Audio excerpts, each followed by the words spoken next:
There's an old rule that sounds simple, almost childish, but it's the closest thing I've ever seen to a law of wealth. The fewer people who know what you're doing, the easier it is to do it. Most people think money is a numbers game. It isn't. Money is a behavior game. It's a psychology game. It's a boundaries game. And the biggest financial mistake I see smart people make over and over is not a bad investment. It's talking. They talk when they should stay quiet. They share when they should protect. They announce when they should execute. They reveal when they should build in silence. And then they're shocked when the world changes around them. Here's what you need to understand. Your mouth is not an asset. In the world of money, your mouth is often the biggest liability you have. Because wealth is not destroyed only by market crashes. Wealth is destroyed by attention. Wealth is destroyed by asterisk entitlement. Wealth is destroyed by asterisk audits. And I don't mean IRS audits. I mean the human audit, the emotional audit, the social audit, where people start monitoring your choices, judging your fairness, deciding what you should do with what you have. Real wealth tends to be quiet for a reason. Real power is usually silent for a reason. The moment you break that silence, you attract forces that don't care how hard you worked, how honest you are, how kind you've been. Those forces show up anyway because human nature hasn't changed. So today, I'm going to give you 5 financial secrets you should almost never share, not with coworkers, not with neighbors, and in some cases, not even with family. Not because you're arrogant, not because you're paranoid, but because you're trying to keep what you built. Before I get into the 5 secrets, let me explain the environment we're living in, because this isn't just about money. It's about the social physics that surround money. Imagine you're in the woods at night. You have a flashlight. You can turn it on and feel safer for a moment. You can wave it around and show yourself you're not afraid. But here's the catch. In the dark, a light doesn't only help you see, it also tells everything else where you are. In a dark forest, your light doesn't just attract friends, it attracts predators. Now, I'm not calling your family predators. I'm not calling your friends predators. Most people aren't trying to destroy you. But attention changes behavior. Money changes behavior. Knowledge changes relationships.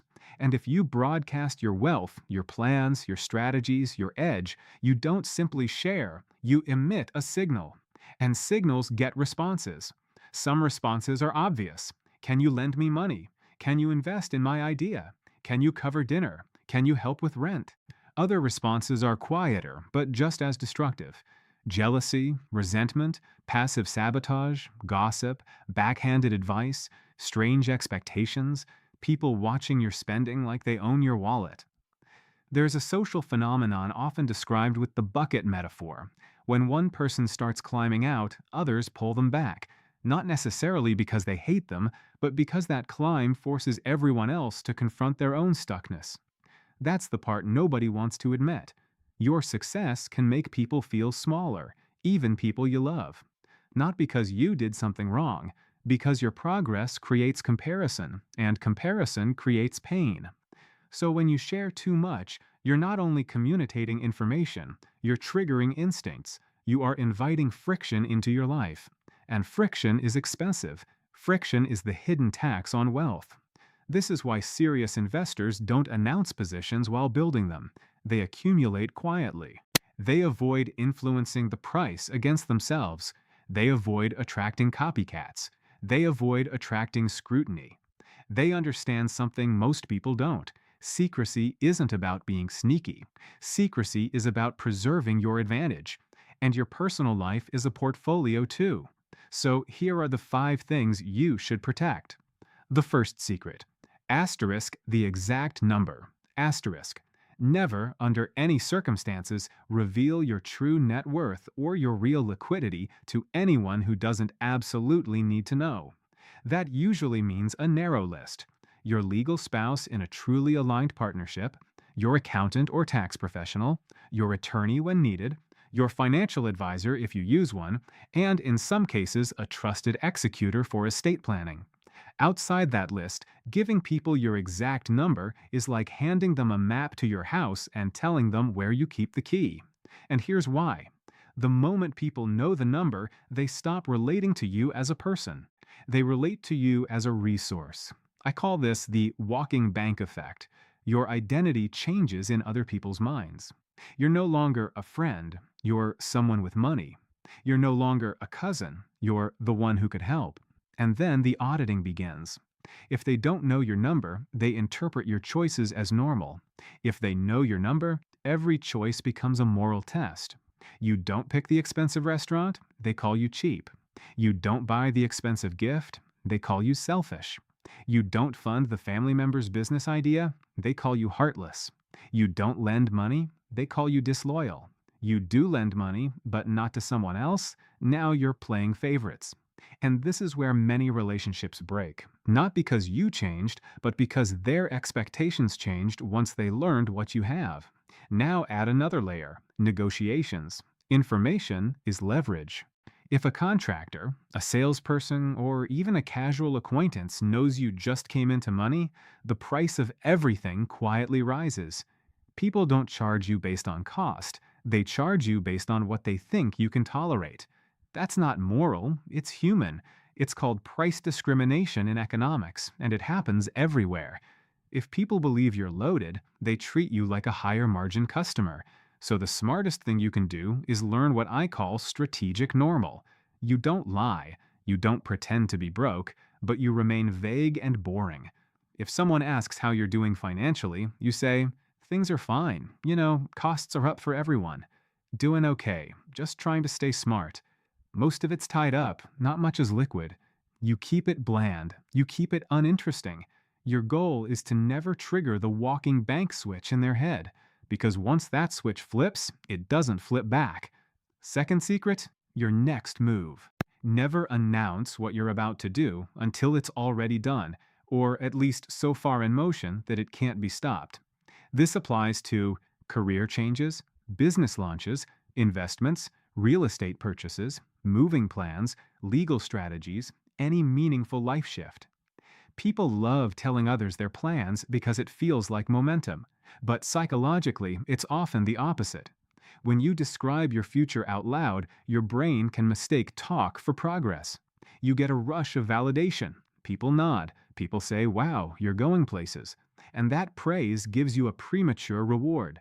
Then the hard work begins, and your motivation is weaker because you already got a taste of completion without earning it.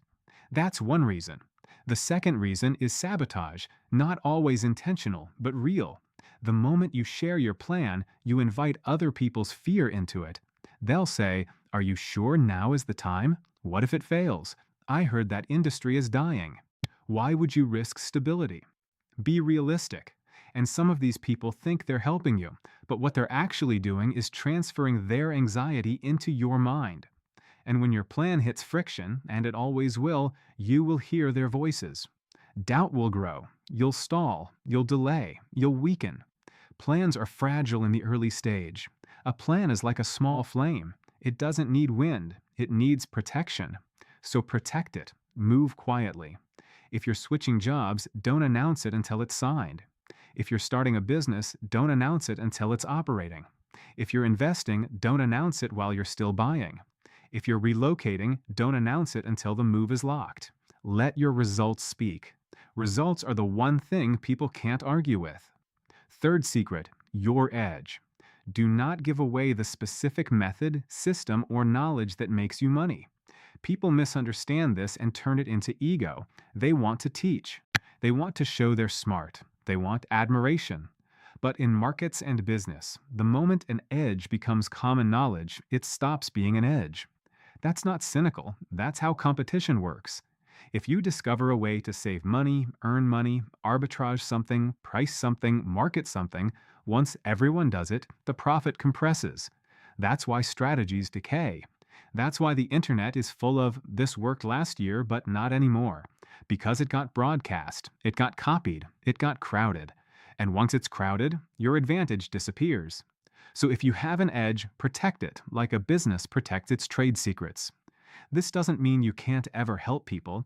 It means you don't casually reveal the exact mechanism that gives you leverage, especially to people who will copy it without context and then blame you when it fails. Also, there's a darker truth. Once people know you have an edge, you may attract requests that drain you. Can you do that for me? Can you teach me? Can you manage my money? Can you invest in my project? Can you give me your secret? Most of these requests are not aligned with your goals. They steal time, they steal focus, they create stress, and they often end with resentment anyway. So keep your edge protected. Let people think you're lucky if you must. Luck is a safer story than "I know how this works." Fourth secret: inheritance numbers and estate intentions. This is the hardest one emotionally because it involves people you love. But hear me, you should almost never tell your children, extended family, or anyone outside your legal planning circle exactly how much they will inherit. Because knowing the number can poison relationships in ways you don't expect. Some people lose hunger when they expect future wealth. If they believe the money is guaranteed, they may stop building, they may stop striving, they may stop developing resilience. And that doesn't make them evil, it makes them human. If you know a parachute is guaranteed, you jump differently.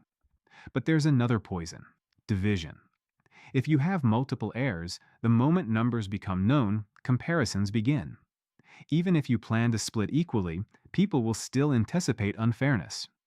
If you plan to split unevenly for rational reasons, one child cared for you, one child has special needs, one child is irresponsible, the numbers become emotional weapons. Family dinners become negotiations. Conversations become performative. You start seeing people audition for favors. I've seen families fracture while the parent was still alive, simply because estate intentions were discussed too openly and too early.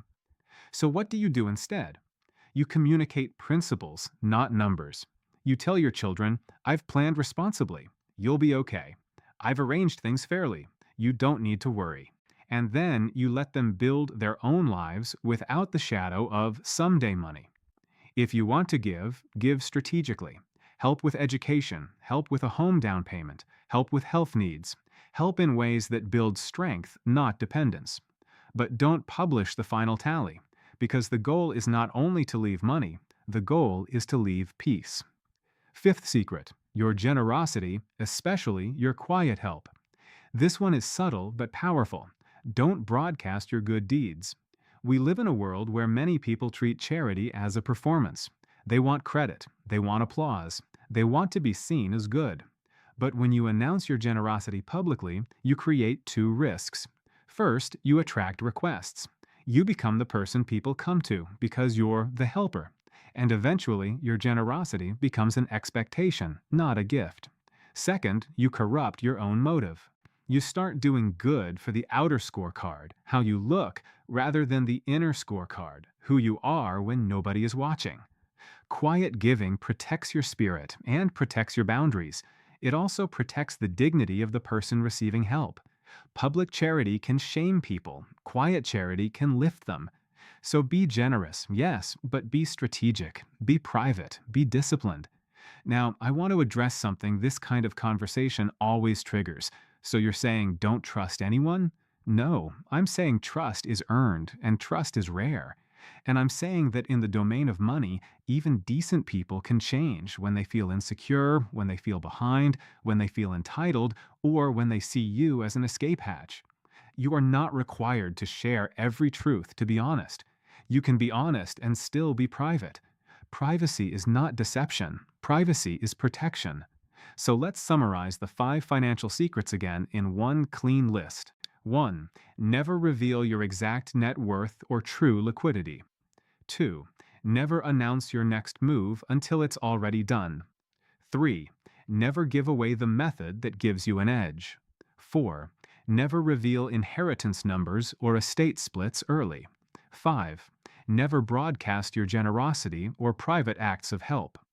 If you live by these 5 silences, something remarkable happens. Your life becomes calmer. Your relationships become less complicated. Your financial strategy becomes cleaner. Your goals become easier to execute. Because noise is expensive. Other people's opinions are expensive. Other people's expectations are expensive. And silence is not weakness. Silence is control. Silence is camouflage. Silence is how you build without interference. The loudest people are often loud because they're trying to convince someone, maybe you, maybe themselves, that they matter. The quietest people are often quiet because they already know what they're doing. Be the quiet one. Build in private. Let results do the talking. And when you finally step into the light, you won't have to explain anything. Your life will explain it for you, keeping the same 5 secrets and making it even more cinematic.